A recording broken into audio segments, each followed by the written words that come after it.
Good evening, everyone, or good afternoon, I should say, even though it is evening behind me. I am recording a daf ahead of time, so hopefully you can all hear me. Hope everything's okay here. And this is daf Kuf Yud Bet 112 in the second Zevachim, which is Sunday's daf, which I am going to be away for.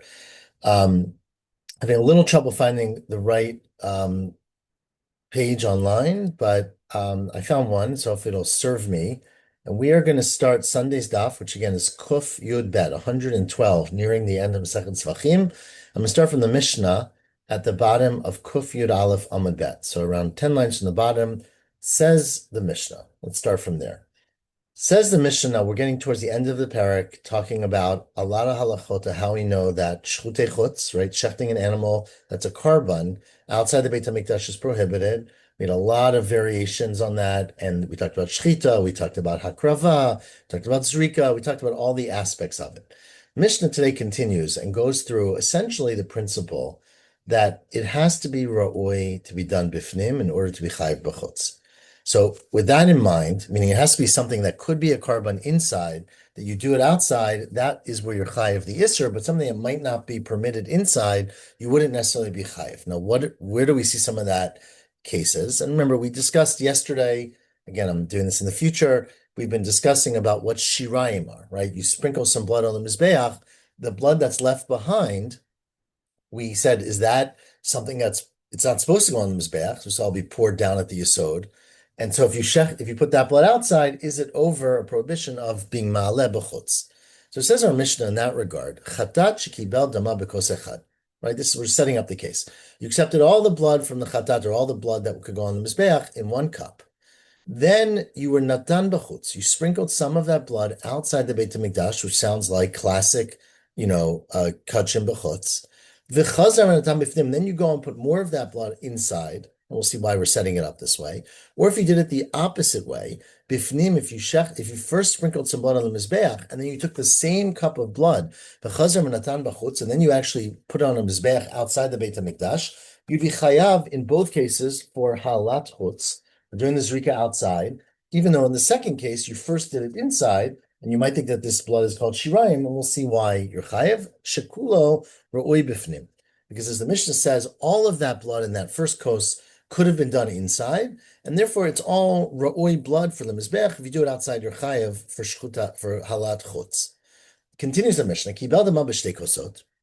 But let's say you accept the blood in two different cups. So again, all the blood from the animal that's spurting out when it dies, dam nefesh, but you get into two different cups. So then, if natan shneim b'fnim, if you do both inside potter, now of course you're potter, you didn't do anything outside, but again, we're setting it up. If you did shneim b'chutz, if you did both of them outside, meaning you sprinkled all the blood of the chatas outside the Beit HaMikdash, then you're chayav. But if you did echad bifnim, the first one inside, first cup inside, ve'echad b'chutz, and the second one outside, so specifically in this order, then you're patur. Because once you did the first cup from the mizbeach, you basically have turned the second one into something that's not roi from the mizbeach. It's a separate cup. It's not more blood from that first cup, and therefore, if you then take that blood and sprinkle it outside, you're not chai for shchutei chutz or halat chutz. But if you do it the opposite way, echad b'chutz ve'echad b'fnim, you sprinkle one cup of blood outside and one inside, then in fact, you did the proper thing inside, but you're also chayiv al chitzon. So first of all, you're chayiv for sprinkling the blood outside, for doing it outside the Beit HaMikdash, and apnimi mechaper. The one you did inside is actually mechaper, and it's as if you brought the korban properly. You did bring the korban properly. You also were over an isser. But because it's a separate cup, again, we'll discuss all this in the Gemara. But lema davar domeh, what is this comparable to when you start thinking about these two cups in shirayim? The mafrish chatat. It's similar to a case where you separate a korban to bring your chatat. The person does a sin, mechal Shabbat by mistake. They have to bring a korban chatat. So they set aside an animal and say, "This will be my chatat." Then avda. Then they lose that animal. And if you recall, when you lose a chatat, right, you then have to bring another one because the responsibility is on you to bring the karban. So then you're hifrish acheret tachteh. You separate a second animal as the replacement chatat. V'achar kach nimseit rishona, and then you find the first one. So now you've got two animals, reishteen omdot. You have two animals standing in front of you that were designated to be a karban chatat. You only need to bring one. So then says the Mishnah, shachat shteim bifnim. if you shecht both of those animals inside the Beit HaMikdash, you're patur. Now, you're not supposed to shecht them both, right? You're supposed to shecht one of them. But if you shechted them both, you're not chai for any improper shechita. It's not done outside. It was done inside. So that's important. Obviously, it seems pretty obvious. If you do shteihem bachutz, if you shecht both animals outside the Beit HaMikdash, then one of them is for sure the karban chatat, and so you're chayav for shchitat chutz, right? But if you do one bifnim ve'echad b'chutz, then you'd be patur. If you did the first one inside, when you did the first one, that's your karban chatat. The second one is now what's called motar chatat. Remember, chatat it's supposed to die, but you're not supposed to bring it as a karban. Since you're not supposed to bring it as a karban, if you then shechted it outside, you'd be patur. And the opposite is echad b'chutz ve'echad bifnim. If you did one outside and then one inside, then the one that you did outside would be chaya for shchitat chutz because you shechted an animal outside, and the second one would be mechaper. We're saying we'll see again. This doesn't make a lot of sense yet, but we'll see that the second one is mechaper. Where am I? Second to last line, I think. Hapnimit mechaperet, and ends the Mishnah kishem shedama poteret bisara kachi poteret et bisar chaverta. Just like the blood of an animal that you do, well, that's right. So this has to do with something else, which is what's it called? Me'ila, right? So one of the issues is that when you separated one animal for your karban chatat and then you lost it and you separated a second one, that animal is kachim, and if you use it, you'd be chayiv me'ila. But when you shecht, that's what the Mishnah is ending with. Kashem shedama, just like when you shechted the first animal, when you did both inside, let's say, right? So we said that the first shechita of the animal is poteret bisara. It takes away the basar of the second one, the basar of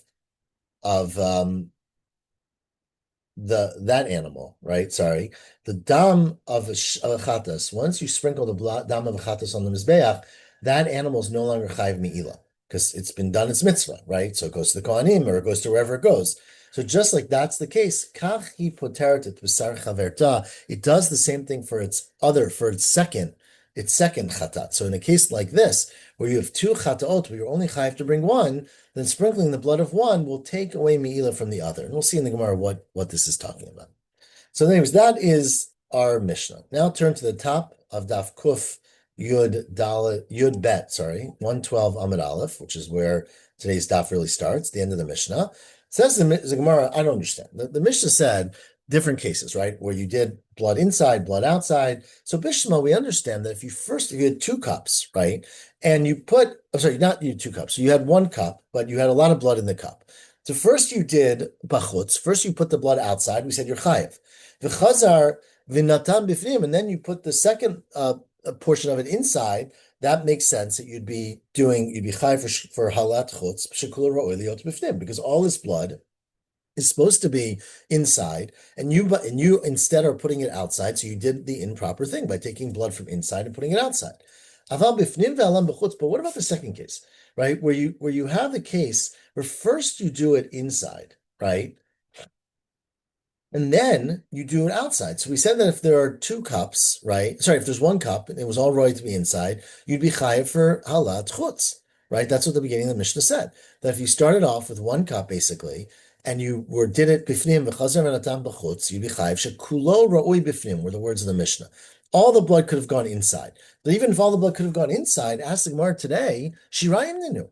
Right? The second you put blood inside properly, everything else in that cup becomes shirayim. And if it became shirayim, you should be patur because it's not ra'oi from the mizbeach.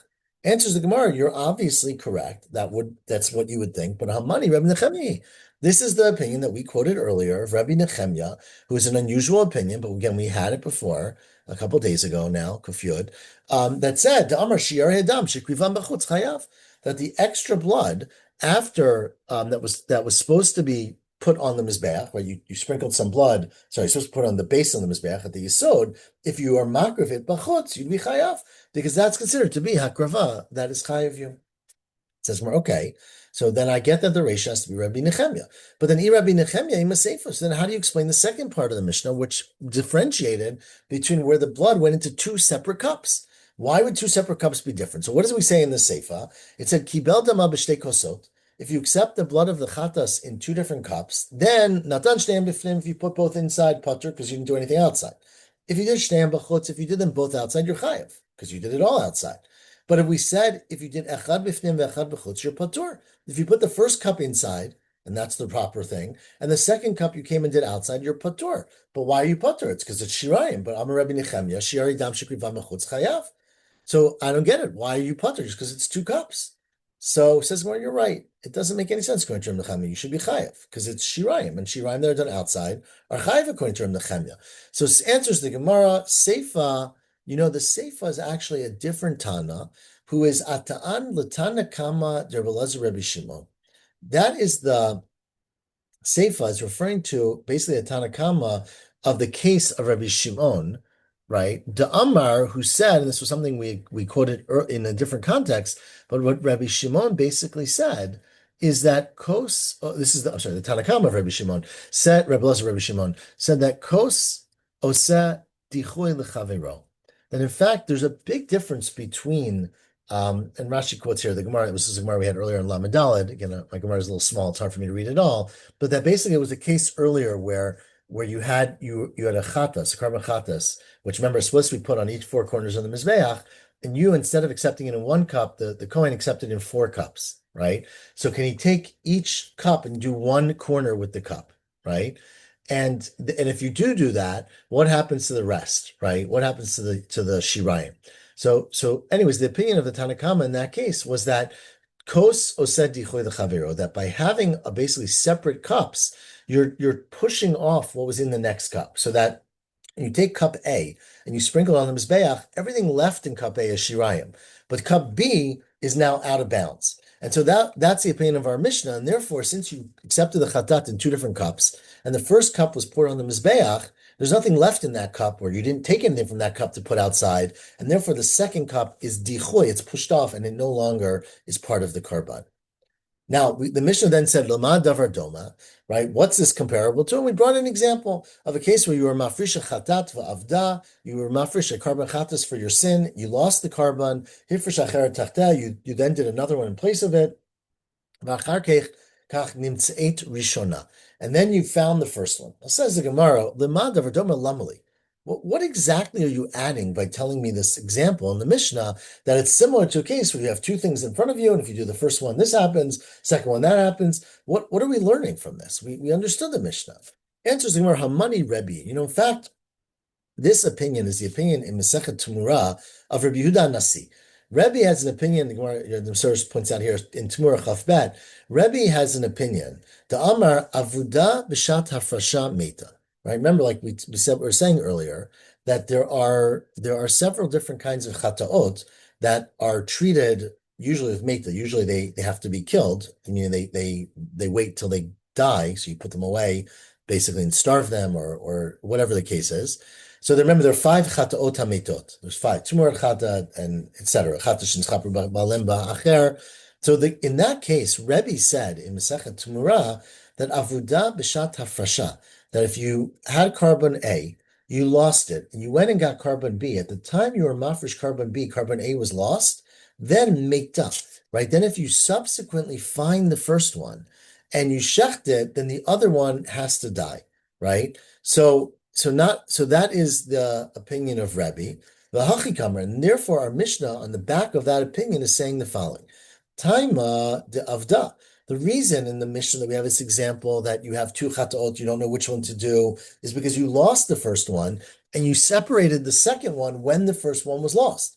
However, there's an alternative way to get 2 carbonot, and that is you can say, look, I need to bring a carbon chatat. I don't know which animal I want to bring yet. So I'm going to separate these 2 animals. One of them will be my carbon and the other one will be the backup, right? So in that case, both animals are carbonot. You committed them both for your carbon, but you didn't say, oh, I'm doing A and then I lost A and I'm doing B. You said, I want to separate these 2. One of them will be my carbon and one will be the backup in case something happens to the first one. But you didn't say which one. So in that case, if you separated 2 carbonot as backup, meaning one is backup, then in that case, you don't have to get rid of the second one. But then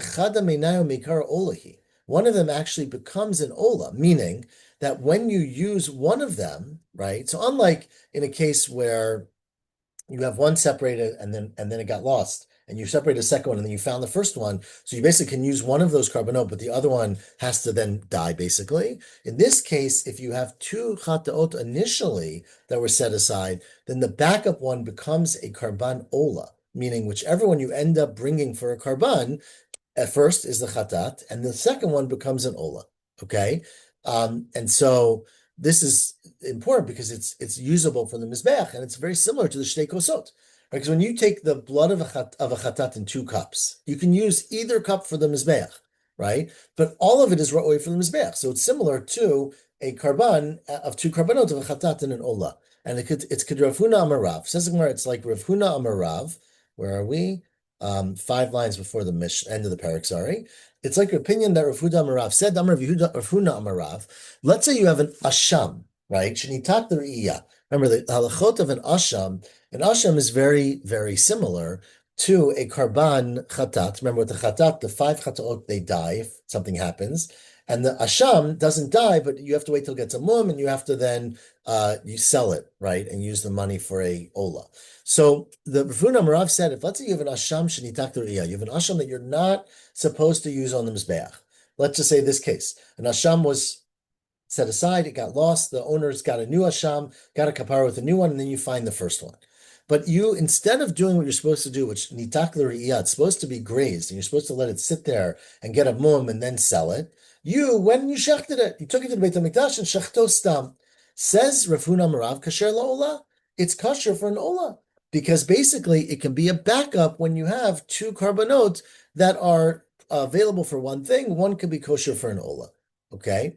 So even though you're not supposed to do it that way, it's kosher for an ola, and therefore going back to our Mishnah, if you have two animals, one is a chatat, two are chataot, the problem is that since one of them might become an ola, if you shechted it outside the Beit HaMikdash, then you'd be chayav for shchutat chutz. Says the Gemara, that's a very interesting thing by an asham. But remember, you can't turn a chatas into an ola because a chatas is a male animal and an ola is the opposite. A chatas is a female and an ola is a male animal. So you can't have two animals and say one's a chatat and one's an ola. If they're both set aside for a chatas, they're both female. So how could one become an ola? By an asham, that's doable. Says the Gemara, midami hatam asham zachar v'ola zachar. Carbon asham, an aisle right now for asham is a male. An ola is a male animal. But a chatat is an nekevahi. Amar Rav Chia miyustinia. I don't know where Justinia is, but it sounds very Greek. Said Rav Chia miyustinia b'seir nasi. That there is one chatat that is a male, which is the sair, the goat of the nasi. And so in that case specifically, if the nasi set aside a goat, and then lost it, and then got a new one, that's a case where, in theory, the backup could be used as a carbon ola if you fit the right criteria. And we finish with that, the 13th parak, and we start the last parak of Masechet Zevachim at the Mishnah in the middle of Daf Kuf Yud Bet Amud Aleph. What I would point out to you, which anyone who turns the page could see, is that the Gemara, for reasons that are never clear exactly, chose to put together all of the Mishnayot for this parak in one large Amud, and this will take us till the end of today's daf. So really, we're about to now learn a lot of Mishnayot to get us through the end of the Masechta. Says the Mishnah the following: Parat chatat sarfa chutz migita. Let's say you take the par hachatat, which is the par aduma, right? And remember, the par aduma is supposed to be burned in a certain place on Har Zeitim. Remember, we talked about this east facing the Beit HaMikdash, outside of 3 machanot. Let's say you took it and you burned it somewhere else. So basically, you did the work of the par aduma in the wrong place. Is that called shchutat or halad chutz? Right? A carbon is supposed to be done in the Beit HaMikdash. If you do it outside, you're chayiv. The paraduma is supposed to be done on its own place in Har Zeitim. If you do it somewhere else, are you chayiv? So says the Mishnah, Parat chatat shesarfa chutz mikita, you shechted it outside of its boundaries. Kita, it literally means like its pit, the space where it was supposed to be.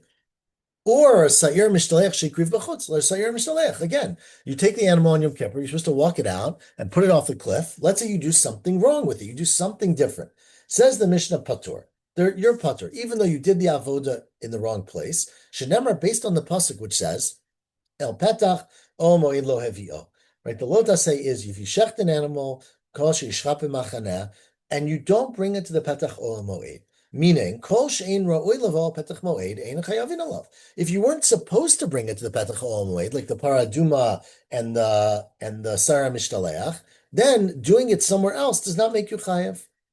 Now, what about an animal that's puzzle for the Beit HaMikdash? So Rovea and Nirva, which are animals that slept with, that slept. Rovea is a male animal, I guess, that slept with a female, or a Nirva is an animal that was slept with, like a female animal, or Muktzah, an animal that was used for avodah, set aside for avodah zarah, or Ne'avad, was worshipped for avodah zarah, or Mechir Ve'etznan, which remember are animals that were exchanged for either an animal for a dog, Etznan Kelev, or Mechir Zonah, are used as payment for prostitution or kilayim, an animal that's not a single species that's mixed. All these are puzzle for the mizbeach, right? Treifa, if an animal is a treifa, yotzei dofen, if it was born not, normally not vaginally, but born through a C-section, what we call a C-section. In all of those cases, because they're not kosher for the mizbeach, shekrivan b'chutz, if you shechted them outside the Beit HaMikdash patur, you're not chai for shchutat chutz, even if they were a carbon, right? Even if you were makdish it. But shenemar, because it says lifnei mishkan Hashem. You didn't bring your animal to the Mishkan Hashem, meaning kol she'ein ra'oi lavo l'mishkan Hashem. It's anything that's not suitable to come to the Mishkan Hashem, like all these psulim, ein chayavin alav, you're not chayav for shchutat chutz. Now, the next case, and we are at the bottom of Kuf Yubet Amun Aleph. What about the last line, balei mumim? Right, so balei mumin, we've discussed this before a little bit, but obviously we're getting into it again. Balei mumin are animals that have a wound. Sometimes it's permanent and sometimes it's temporary, right? So it says the Mishnah, Bein balei mumin kavuim, whether it's a wound that will never heal. They broke, I don't know, they lost their ear, and so they'll never grow a new ear, right? And they're puzzle for a carbon. Or Bein, turn the page to Amud Bet, balei mumin ovrim, or it's temporary. The animal's sick, it's going to get better, and then it will be kosher for a carbon. But at this moment, it's not. Hikrivan b'chutz, if you checked it outside, patur, because you can't bring it as a carbon inside right now. Rabbi Shimon now argues. Rabbi Shimon Omer, no, I disagree. It depends on how permanent it is. Bali mumin kavuin, if it's permanent, patur, because it'll never be a carbon. But bali mumin ovrim, but if it's a temporary balmum and you know the animal's going to recover, even if you shecht it today outside, you're chayav, because in a month, you know it's going to be usable for Hashem. Chayiv below taseh, and you're chayiv for lo taseh in that case. So that's the third set in the Mishnah. The next case in our Mishnah deals with the age of animals, right? Because an animal could be puzzle, not because it has a mum, not because it was used for avodah zarah, but because it's not the right age. So, for example, torim, right? So torim are supposed to be done, are birds, right, that are supposed to be shechted. Torim we usually translate as doves, is what Mai says, right? So if you have, and just to point out, if you're looking at Rashi, there's Rashi on both sides here. There's a lot of Rashi because it's a complicated Mishnah. But basically, if you have Torin that are not old enough yet, right? So Torin are supposed to be a certain size, right? Maybe the second year, after a year old. And so they're not big enough yet. So they're not manam. They didn't get large enough yet to be brought as a karban. Or b'nei yonah, which are supposed to be the opposite, which are pigeons, I translates it, but basically they're in their first year of life. Shavar zmanam, they got too old. You have a 5-year-old pigeon, you can't bring it on the mizbeach. And then you were hekrivan b'chutz. You took these animals, you sacrifice them outside the Beit HaMikdash. You're patur, because since you couldn't bring them as a karban in the Beit HaMikdash, you're patur outside. And Rabbi Shimon says, well, it depends. If you have a ben Yonah, a pigeon that's too old, it's never going to get young again. So patur. But torim, if you have these doves that are not old enough yet, they will be old enough. Then you're chayv alotase, just like with the animal the mum. If it will become kosher, then at this time you're chayv for it as well.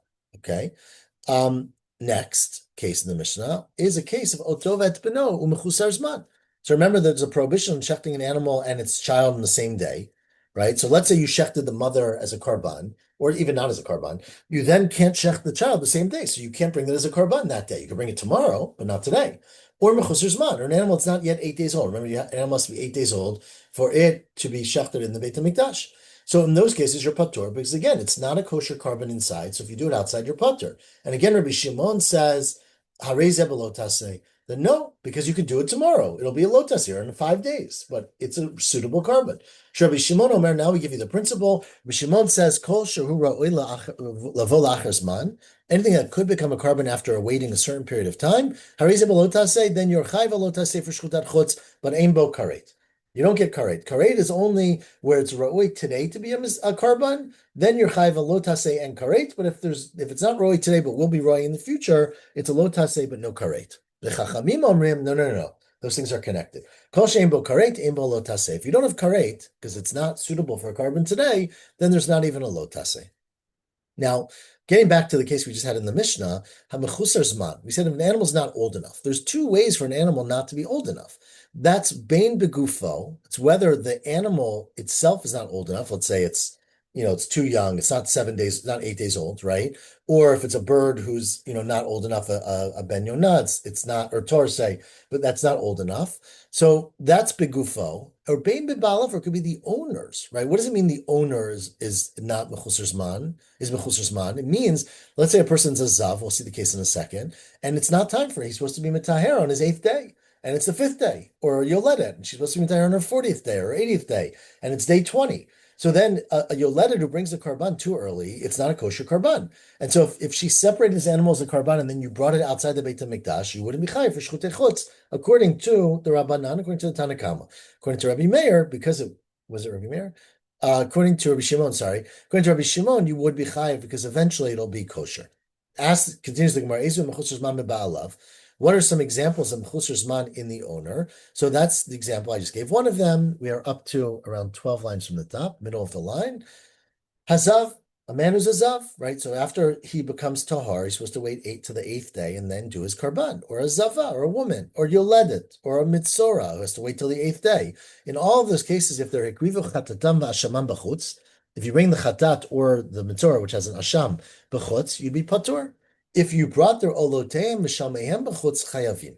And we'll see more about this in the Gemara, but if you bring their ola and their shlamim, because since those can be done as a nidava, right? So let's say a zav comes in and says, I want to bring a karban chatat. Well, there's no karban chatat until the 8th day when the zav has to do it. So the chatat of a zav on the 5th day is not a chatat. It's not a responsibility. But an ola and a shlamim, a zav can always bring. Anyone can bring an ola and a shlamim. Now, question is, can they bring them today? They're tameh, right? Can they send them with somebody else, right? So the answer is they can, and we'll see all of this in the Gemara. The next case, hamaleh mi basar chatat. Let's say a person, we just did a lot of shchita. Now we're up to ma'aleh. Ma'aleh means you put it up to burn it on the mizbeach. So if you take up the meat of the chatat, or basar asham, or basar kachay kadashim, or basar kachim kalim, right? So shlamim, or motar omer, the leftover from the omer, or shtei halechem, or lechem apanim, or shiyarim minachot. Let me just clarify. All of these things, right, are things that are not supposed to be put on the mizbeach. The basar of the chatas you're supposed to eat, right? The asham you're supposed to eat. All of these basar you're supposed to eat. The motar omer, the leftover of the omer, and the shtei alechem are supposed to be eaten by the kohanim. So all of these things are supposed to be eaten, not put on the mizbeach. So if you put them on the mizbeach, we're going to say you're not chayav for alat chutz because it's not the right thing, even if it's a mizbeach outside the Beit HaMikdash. The next case is, or let's say a person is yotzek. A person, yotzek means they pour the oil into the mincha, or potate. Remember, after you baked it, you would break it up into pieces so you could do a kmitza. And we'll learn all about this in menachot. Bolel was mixing it with the oil. Moleach, putting salt. Meinif is waving it. Magish is where you bring it close to the mizbeach. Misaderet shulchan. If you remember, there's an avodah on Shabbos to put together the shulchan, take out the old lechem, put in the new lechem, put in the bezichim. If you do that work, or meitivat anerot, you clean out the candles, or kometz, or you do kamitza, or mekabel damim, or you accept the blood of an animal, all of that bachutz, you're putter in all the cases we just said. And the main reason you're putter is because the only thing, well, again, we'll get to more about it, but you're only chayav for doing things on the mizbeach, outside that you're supposed to do on the mizbeach inside. So since none of these things have to do with the mizbeach, you're putter. We'll go through them, of course, all in the next week or so. Further, the next thing in our Mishnah, again, these would all be separate Mishnayot in some other world. We're at the, my Gemara is a bet with the Bach now, so around 40% of the way down. You're not chayav for any of these actions if you're a zar, meaning if a person is a zar, does the yitzika or malicha or things like that, putting in the oil, they're not chayav. Because remember, a zar is chayav for things that are done on the mizbech, and again, we'll see them more in a second. You're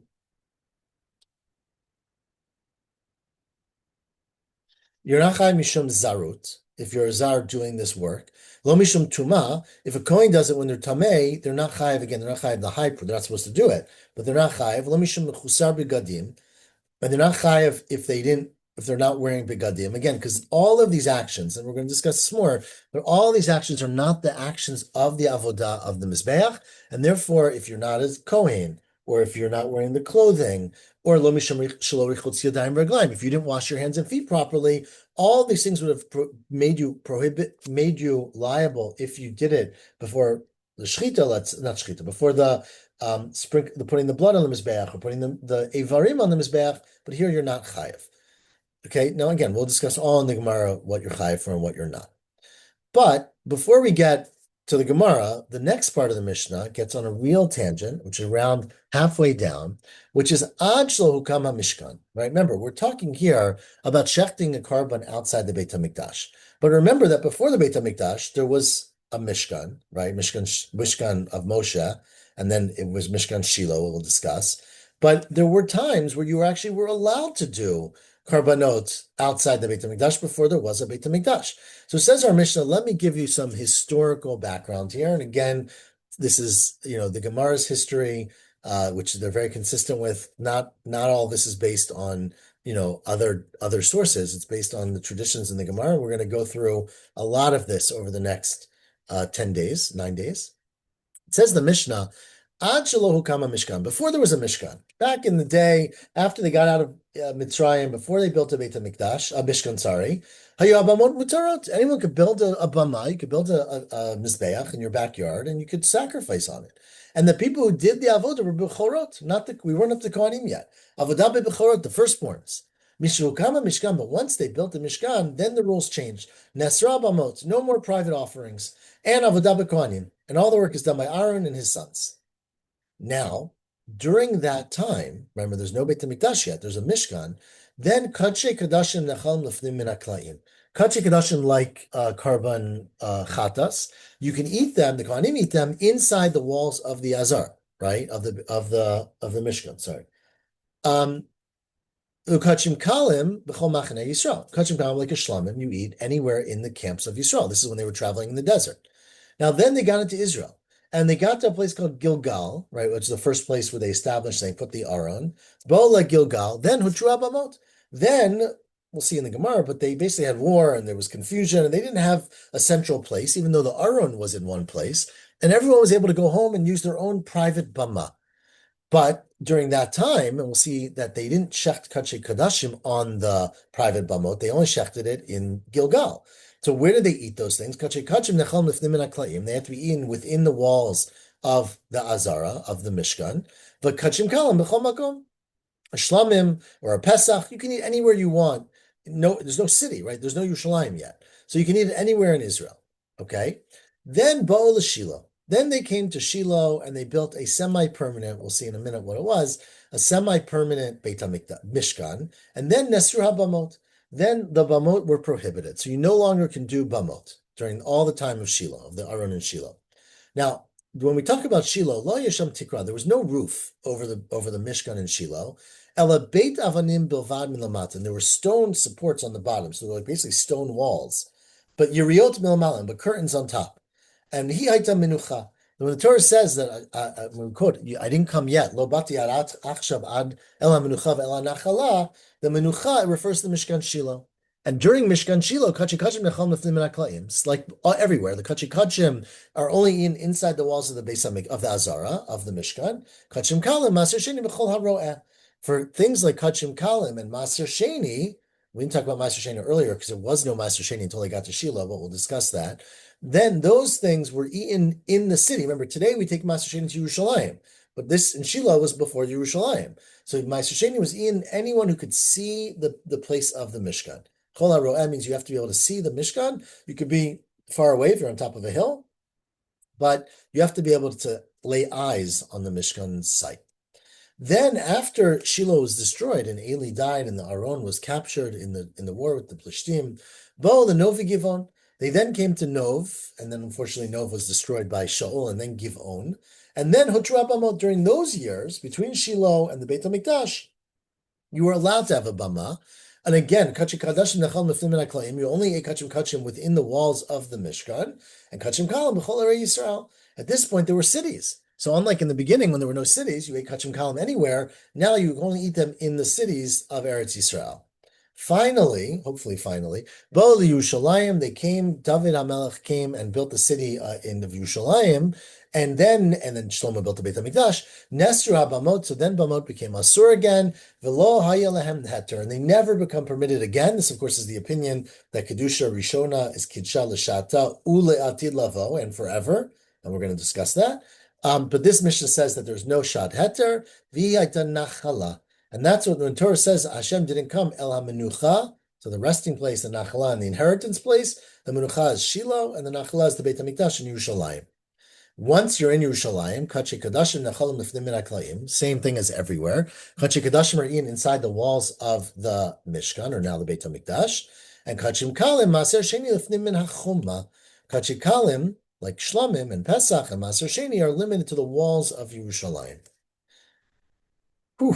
Now, as we had earlier, where are we up to?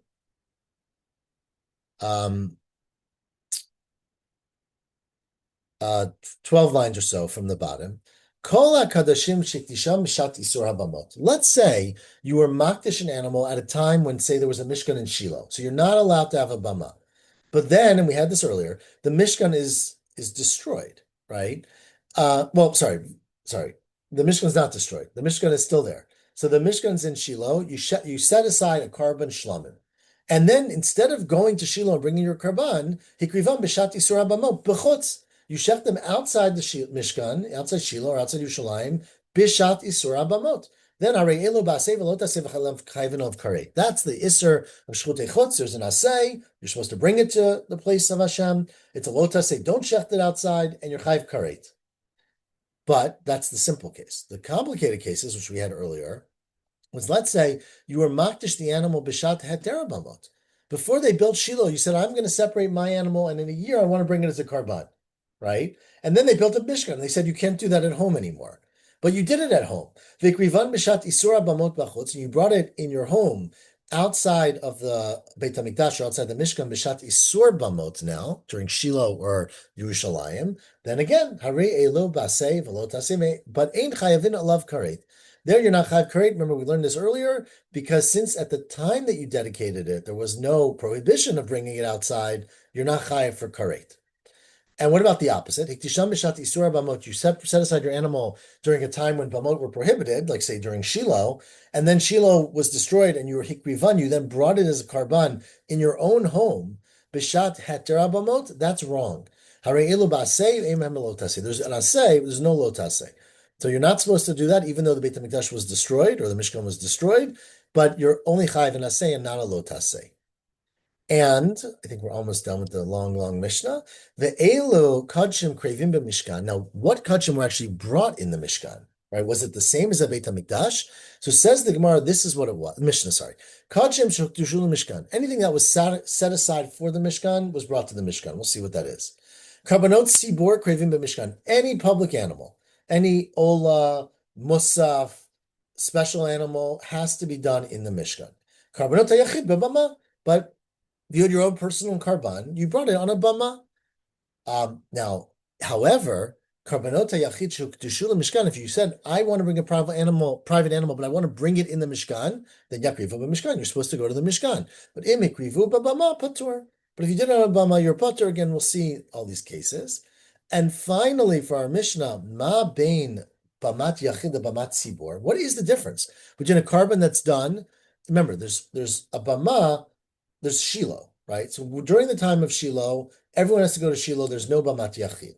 There's the Beit HaMikdash in Yerushalayim. During that time, no one can do their private thing. But there were 3 times, so the first one, Gilgal, when they came in, and then Nov and Givon, for many years, we'll see how many years later, that there actually was a big central Bama, which was the Mishkan, but it wasn't prohibited to do it outside. So what's the difference between those Bamot Sibur, which we're calling Nov and Givon and Gilgal, and the Bamat Yachid in anyone's backyard? Ma bein Bamat Yachid the Bamat Sibur. The difference is smicha. When you are doing it at home, you don't need to rest on the animal, but in Nov and Givon you do. Shchitat Safon, like the concept of shechting an animal in the north doesn't apply at home. And we'll see that there were no chatas done at home, but there's no chiyuv ever to bring a karban in the north at home. There's no concept of north in my backyard. Top of Kuf Yud Gimel, Umatan Saviv, the question of putting the blood all around the Mizbeach. At home, you just put it one time. Again, we'll talk about all this in the Gemara. Utnufa, the idea of waving an animal, and of mincha, sorry, hagashav, bringing it close to the mizbeach. None of that is relevant inside in a person's bama. Says Rabbi Yehuda, well, none of it's relevant anyways, because ain't mincha b'bama. Well, I don't know what you're talking about. There's no mincha on a bama, so don't tell me that you don't need to do tenu for hagasha. You don't have a mincha. So if you don't have a flower offering on a bama, then there's nothing to talk about. Okay, the next thing that's different between a bamat yachid and bamat sibor is kihun. Whether you need a Kohen, because at home you don't need a Kohen, in the Bamat Sibor you need a Kohen. Big Day Sharet, they have to wear special clothing. Clay Sharet, they have to use special kalim in the Mishkan, but not at home. Reach nichoach, now reach literally means the smell, right? That goes on that's literally what it means. We'll see in the Gemara exactly what the responsibility is based on that in a Bamat Sibor, in a public one. We'll get there. Sorry. What's next? Mechitza l'damim, needing blood, some member in the Beit HaMikdash, some blood went above the Chut HaSikra, some went below. At home, none of that's relevant. B'chutz yadayim reglaim, the requirement to wash your hands and feet, you don't have to do that at home. Aval hazman hanotar v'atamei shavim zeh b'zeh. The concept of bringing a carbon at a certain time, so meaning if you have a machshava, I'm going to do it in 2 days, that's pigel. And it's true at home, just like it is in the Beit HaMikdash. Notar, if you leave over and meat overnight, you can't eat it anymore, burn it anymore. And tamei, that if you're tamei, you can't do a karban, is also true at home. Shavin zeh b'zeh. So those are all true about both. And tomorrow, which is going to be Monday, we will continue from the Mishnah, from the Gemara, sorry, at the top of Daf Kuf Yud Gimel. So Yashar Koach, I hope that was clear, and I look forward to seeing you all in person soon.